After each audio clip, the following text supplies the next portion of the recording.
Pozývam vás na môj druhý parodontologický workshop, ktorý sa bude konať 18. marca 2026. Je to streda v hoteli Holiday Inn v Trnave.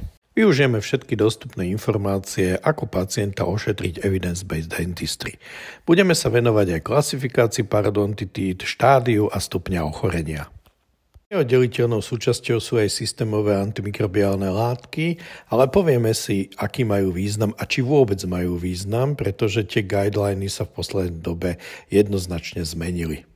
Následne si vysvetlíme možnosti podpornej parodontologickej terapie, ukážeme si jednotlivé diagramy, ukážeme si web stránky, kde sa tie diagramy dajú vypracovať. Následne si opäť zopakujeme parodontologickú liečbu parodontitidy 1. až 3. štádia podľa jednotlivých krokov, ktoré sú vypracované a ktoré sú aj uverejnené v mojej vysokoškolskej učebnici.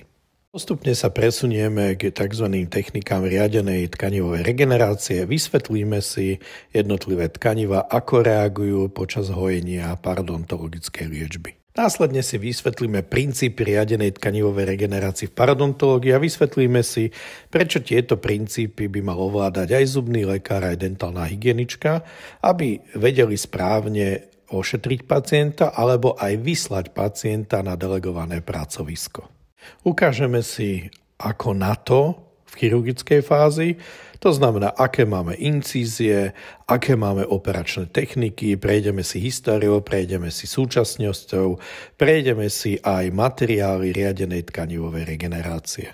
Budeme sa venovať aj témam, ako sú prekurzory matrixu skloviny, ako môžeme biomodifikovať povrch koreňov, ako môžeme využiť bioaktívne látky, PRP plazmu alebo kostné morfogenetické proteíny. To znamená všetko to, čo je momentálne absolútne top v modernej parodontologickej liečbe. Zastavíme sa aj pri membránach v parodontologickej liečbe, aký majú zmysel, aký majú význam, či to je prežitok, či to nie je prežitok, uvidíte.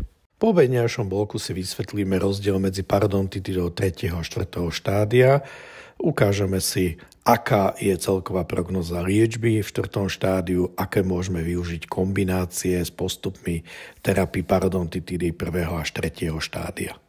Prejdeme si jednotlivé klinické prípady vypracovanou tabuľkou, ktorá je opäť uverejnená v mojej vysokoškolskej učebnici. Postupne sa budeme venovať témam, ako je traumatická oklúzia, či má alebo nemá zmysel dlahovať zuby, ako môžeme ovplyvniť zub ako protetický pilier parodontologickou liečbou, aký zmysel alebo kedy nastupuje ortodontická terapia a samozrejme, aký zmysel a kedy nastupuje implantologická liečba. Všetkými týmito témami vás budem sprevádzať v stredu 18.